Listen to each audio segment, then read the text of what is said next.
Hello everyone, welcome to my presentation. I will talk about superheroes and antiheroes since the Dark Age, and I will show the concrete differences between these two characters. At the end, I will try to show how our perception of superheroes and antiheroes has changed today. Today, the word antihero is used confusedly, inappropriately. Every negative or ambiguous character is called antihero indiscriminately. However, not every bad guy protagonist of a story could be called an antihero. Anti does not mean the opposite of a hero.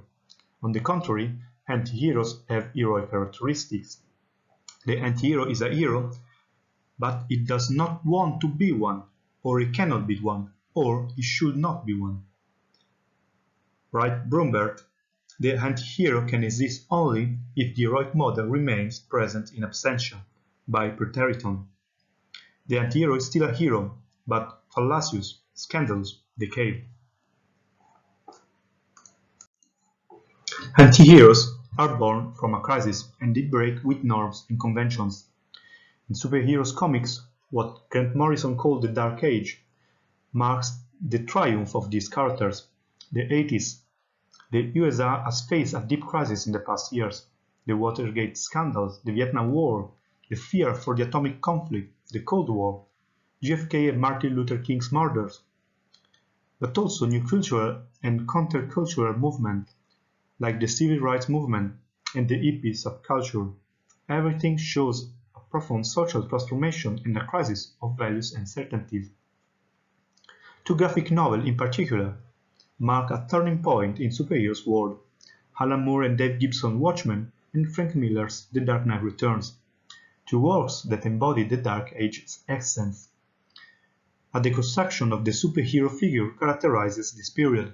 Superheroes become extremely problematic. They do not fight for the supreme good because there is not such a thing. However, can we still talk about superheroes? A superhero is a status quo defender. He reinforces our values and our truth. Consequently, if the status quo should not be reaffirmed but questioned, if there is the need to reinvent meaning, as Brumbert states, there is also the need of a new figure, different from the superhero, and that's the antihero. Which one are the concrete differences between superheroes and antiheroes? There are three major ones that I will show you. The first element is the mask. Superhero origins are always marked by a painful and unacceptable event: the death of Batman's parents, the death of Uncle Ben in Spider-Man, a devastating accident for Iron Man, the loss of Daredevil's father. There are many examples. Superheroes are born from a tragedy. They create the mask, their new identity after their previous life is destroyed by a trauma, and they are forced to face the absurd. Grief is tightly linked with the experience of the absurd. Suffering brings back the need to find a reason to survive his world. Consider this quote from Nietzsche. With these words, Nietzsche makes clear the connection between grief and search for meaning. The mask is created in relation to pain, right? Vattimo, talking about Nietzsche. Pain is unacceptable and senseless in itself. If it cannot be avoided, then it must be justified. It is necessary to make sense of the chaos. The creation of a new identity symbolizes the volition to establish a meaning despite the loss and affliction. It is a reaction against the absurd, which has forcefully torn apart the meaning of the existence of the hero up to that point. The creation of a new identity depends on the mission to which the superhero devoted its life to. On this basis, he is ready to disclose a new meaning and sense of the world. In the symbol of the mask, we can see clearly the enormous effort made by the freedom to create a new meaning. Batman's words from The Dark Knight Returns are emblematic. The creation of the mask, together with the mission, are attempts to force the world to make sense. In this respect, In this respect, the birth of the villain and the antihero follow the same pattern. All it takes is one bad day, to quote the Joker of Alan Moore, The Killing Joke. Superheroes, villains, and antiheroes are born from a bad day, a day where the world ceases to exist in the whole meaning of things, and needs to be recreated from the beginning. The difference lies in the reaction they have to the absurd that storms into their lives. Identifying oneself entirely with the mask, or persisting in the liminal state between two worlds, is one of the key elements to distinguish superheroes from antiheroes. The superheroes are compelled to create a new sense and a new identity. However, they also stay partly tied up to their former existence. They keep on believing, as the Joker states, that the world before the mask makes somehow still sense. Antiheroes, on the other hand, give up their normal identity, fully embracing the new persona they choose to be. Their only identity has become the mask. The only one possible meaning the world has is the one they enforce upon it. The cases of Rorschach in Watchmen and V for Vendetta are emblematic. We can see that in V for Vendetta, V's purpose is not defending the society and the status quo, but rather destroying it, setting a new order and new values. He refuses the meaning that his world already has, and he strives to destroy it and to create a new one. That's reflected in his relationship with the mask. His mask has become his real face. His identity is his only identity. The same happened with Rorschach. Rorschach identified himself also completely with his mask. He called his mask "my face." He has completely rejected his former identity together with his values and worldview. He does not believe that the world has a meaning in itself.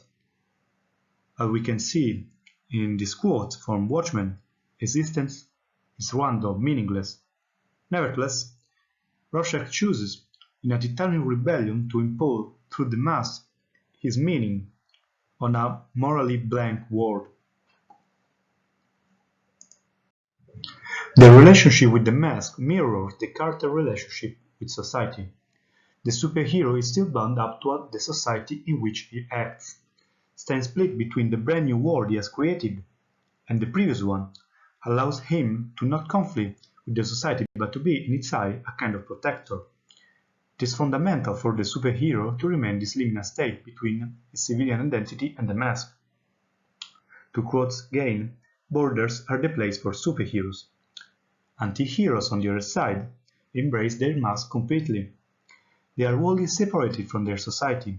They are born from a society that should not be saved or protected, but challenged, even destroyed.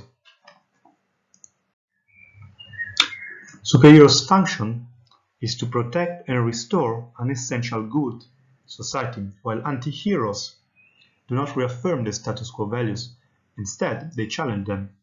They bring a fracture with a negative reality. A revolutionary anti-hero like V, for example, attacks the status quo. His world is not good, but problematic, dystopic. While the status quo defended and restored by the superhero is overall good, the anti-hero of the comic finds himself always in a negative, tragic, and corrupt reality. Inside a society that should be destroyed, not protected, the protagonist cannot be a hero. The purpose of a character like V is not defending the society and the status quo, but rather destroying it, setting a new order and new values. However, V, to accomplish his mission, should also resort to action against our moral. He succeeds to defeat the fascist North-Fire government, but only with violence, terrorism, and murder. Even if the London of Alan Moore appears entirely against our values, so are these actions to destroy it.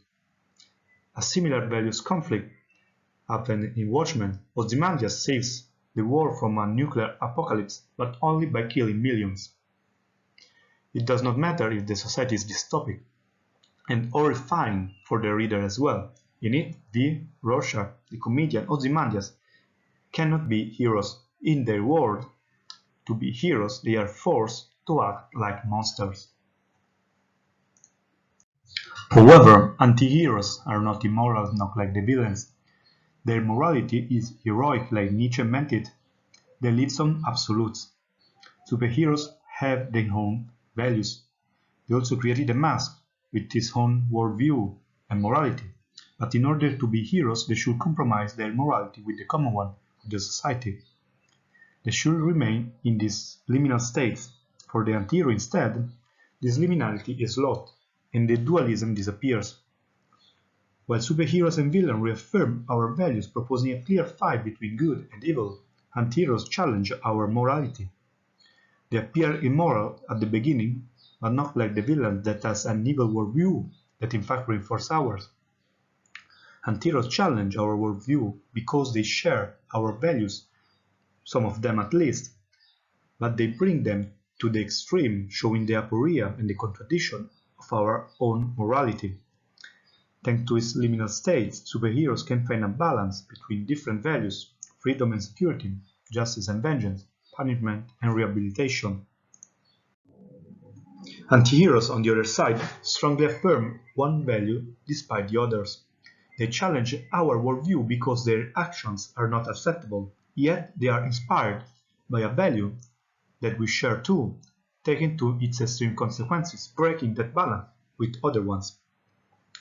Consider, for example, this emblematic dialogue between Daredevil and the Punisher. In the Punisher moral, there is no choice, no possible compromise. Killing the guilty or be responsible for innocent's death. Even more problematic is the fact that, in his world, often the anti-hero has no other choice. In the dystopic society of V, of Rorschach, but even in the punishment worldview, there can be no justice, only vendetta, only punishment. What happens today? In a society without certainties, the figure of a pure superhero is no longer possible. Pure superheroes, incarnation of good, lose their credibility where values are uncertain and relative. Today the truth, justice and American way for which Superman fought have almost completely lost their meaning. The problem arises when we ask ourselves what the good is, wrote Umberto Eco in The Myth of Superman. If during the Golden Age, good and evil could seem, at least in appearance, relatively defined and shareable, today the complexity that we face does not allow such a clear division between black and white. Like during the Dark Age, today, Western world is facing a new crisis. Economic uncertainty, mass migration, encounters and confrontation with different cultures, terrorism, pandemics. Our security and our truth falter. The universe of superheroes reflects this crisis. Anti-heroes are becoming more numerous. However, something else is happening too. There are not only new anti-heroes, instead are the superheroes of the past that are changing. One of the most emblematic examples is Civil War, a Marvel saga directly linked to the 9/11 terrorist attack and the resulting Patriot Act. Here there are no new anti-heroes, but the classic Marvel superheroes are forced to choose a side and fight against or for the government, thus losing their liminal status and becoming soldiers, villains, or anti-heroes. The gradual transformation of the superheroes marks this new post-heroic age. Superheroes' secret identity seems to lose its importance, and more people know the real name of the superhero, thus making the split between individual and collective subjectivity disappear. Contemporary superheroes take off their masks, thus renouncing, willingly or not, their double identity and their liminal status. New heroes do not have a secret identity, and the old ones lose theirs. We can see this phenomenon in comics. For example, during Civil War, Spider-Man reveals his secret identity. Captain America takes off his mask in The Enemy. Daredevil's secret identity is revealed in Bendis Saga. Even the Joker knows that Batman is actually Bruce Wayne in Joker Endgame. This trend is evident in superhero films as well. In Raimi's trilogy, Peter always wears his mask. Tony Stark reveals his Iron Man's identity at the end of Iron Man's first movie. In Spider-Man: Far From Home, Peter just tells his identity to one of his famous enemies, Mysterio. The disappearance of the double identity can have two different outcomes. Or the superhero gives up his mask and becomes a government agent, for example the Iron Man of Civil War, or chooses the mask against his society, thus becoming an antihero, like Civil War's Captain America. However, the most significant transformation concerns the superhero's moral. To be seen as a hero, a character has to remain in his liminal state. His moral cannot be too different from the common one, from our moral. One fundamental rule superheroes used to have was a no-killing rule. Arnaldo writes that a fundamental component of the superhero ethical code is that he must never kill. By killing, the superhero would rise to judge, jury, and executioner, going to separate himself even more from society, losing his liminal status. However, this rule depends on the common moral of the society in which the superhero acts. During the Golden Age, during wartime, when the villain, the enemy, was an embodiment of pure evil, monster without redemption, superheroes did kill. But the death of the bad guy always happened in a way or in a context that fully justified it, making sure that the superhero came out clean. During the Silver Age, superheroes never get to kill under any circumstances. Even during the Dark Age, superheroes never kill, only antiheroes do. Even during the Dark Age, superheroes never kill, only antiheroes do. Even the Dark Knight of Frank Miller cannot kill a Joker, and it just broke his spine. However, today, especially in movies, superheroes kill. Already with Batman Begins, we can see a significant change. Batman does not kill Ra's al Ghul, but he refuses to save him. I don't have to save him, he tells him before jumping off the speeding train. He could, but he chose not to. Where the Silver Age superheroes tries to save any life, the new Batman, if not yet murdered, certainly he fails to provide assistance. Some more examples. Superman breaks General Zod's neck in Man of Steel. In Titans, Starfire and Raven kill at least 5 people brutally just in the first episode of the show. Batman kills Two-Face in The Dark Knight and many facts in Batman v Superman. Jessica Jones breaks Killgrave's neck in Marvel's Jessica Jones. Iron Man and Captain America kill a lot of enemy soldiers both in the movies and in the comics. Storm in the X-Men movie fulgurates with her lightning her enemies. Arrow, at least at the beginning of the series, is just a Punisher with a bow. And also Wonder Woman has a lot of that on her consciousness. Even Spider-Man suggests in Avengers Infinity War to throwing the evil alien out of the spaceship, effectively sentencing him to death. At the same time, some characters who were once anti-heroes are now superheroes in all respects.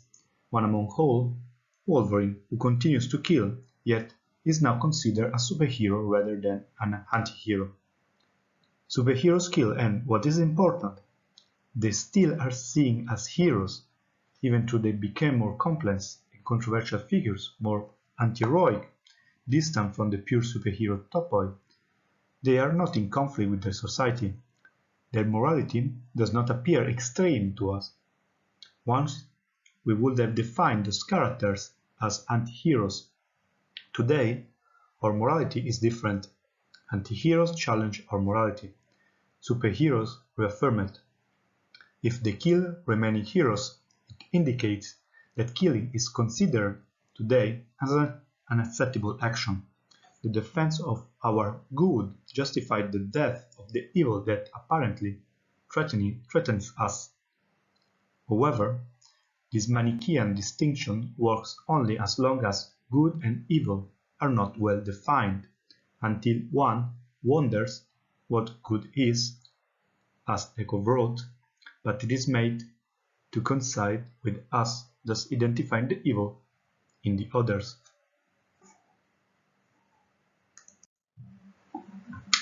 I want to thank you all for your attention, and that's my quotes and my email if you want to ask me some questions. Thank you.